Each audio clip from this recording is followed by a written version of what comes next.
Uh, your friends are at it again. Their never-ending divorce, and they keep sending you links about parental alienation, and now here you are, stuck listening to me for 5 minutes. Well, I'll try to keep it entertaining, and you just keep your sense of humor, and we'll get through it, okay? So anyway, a generation ago, the community was really involved in the development of our kids' lives. If I was a kid and I was down the street and I was making trouble, the first thing that my neighbors would be doing is they would be picking up the phone, you know, the one connected to the wall, and calling my mom and let her know about it. And for that matter, if I skinned my knee on the front porch, she'd probably throw a Band-Aid on me and make a call.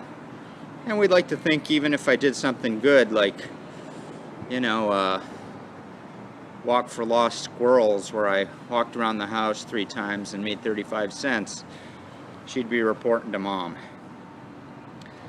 Anyway, the point is that it took a community to raise a kid. So the world's a little bit different now. We kind of live in our silos, and everybody has their own things going on, and we don't get really involved in anybody else's lives, and for the most part that kind of works out. So what does this all have to do with divorce? Well, divorce is always going to be a highly emotional subject, and so you're always going to have somebody trying to get your ear to hear about what's going on in their lives, and that's just kind of comes with the territory. But one of the aspects with parental alienation is you get dragged into divorces that are going on for years, long periods of time, where you're not quite sure what's happening, but it seems like one of the parents isn't really getting too much access to their own kids. So the thing that's a little bit different about these scenarios is that in a lot of these situations, a parent is reaching out to other people as part of their community out of desperation, because they've gone through every other option they can think of in order to resolve getting their children back.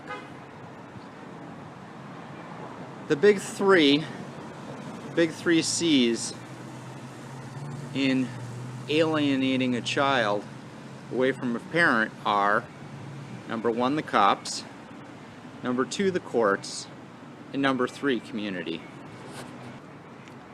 What's happening in these parental alienation scenarios is that parents have come to the end of all possible resources in order to retrieve their kids, and so they're reaching out to you, which seems a desperate move, but it makes a lot of sense. Number 1, they've tried to go to the cops, and the police, I can tell you from my own experience, will do nothing. They will tell you that they will not get involved in custody matters. They'll tell you to go to your court and get it resolved. If you make a 911 call, they'll put you to voicemail.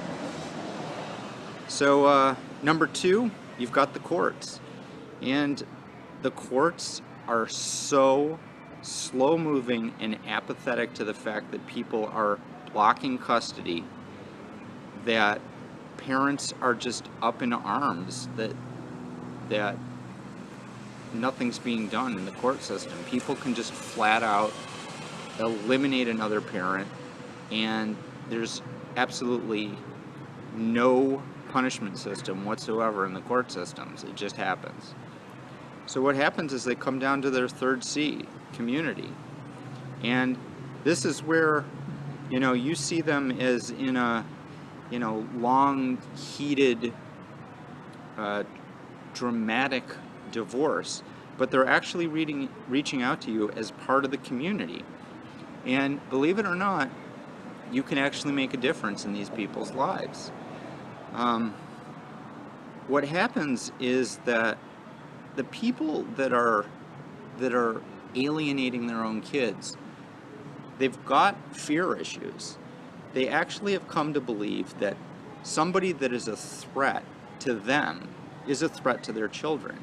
So if I, as an adult, sit in a room and I make a comment against my ex, that does not translate as a threat to my children. Yet these people cannot differentiate between the two. So what happens is you're dealing with this type of mentality. And one of the ways that you can get through to these people is actually through the community. So in theory, if you, as a friend, a coworker, family member that is aware of a scenario where somebody's being blocked or primarily blocked from their kids, if you actually approach the other parent and say, hey, I hear this kid isn't seeing their mother anymore, and I'm not really too cool with that. What I'll guarantee you is 9 times out of 10, that person's going to turn you away. They're just going to say, you know what, I don't need you in my life anymore. And that should be a sign that there's a problem right there. But anyway, so what good does that do? Well, it does a lot of good if we can get to the point where we as a community have decided that parental alienation is bad. Because it's not you by yourself telling this person what they're doing is wrong. It's the community as a group. If this same person runs into somebody and every day for 2 weeks runs into somebody else that say, you know what, these kids aren't seeing their mom, we're not cool with that. Eventually, there's a tipping point, and eventually we get through to these people and they will change their behavior. They will realize that if they want to escape this never-ending sea of people that don't approve of their behavior, maybe in fact they should give the kids to mom once in a while. So what it comes down to is that this is a societal problem, parental alienation. And if we as a society can actually step up and say, you know what, kids need a mom, kids need a dad, and eliminating one or the other is not acceptable. It doesn't matter what the cops do. It doesn't matter what the courts do. It doesn't matter how dark and twisted their systems are, because we as a community actually have the power to reach out to these people and say, you know what, we're not cool with this. And when that happens, parental alienation goes away, lost kids go away, and the world becomes a better place.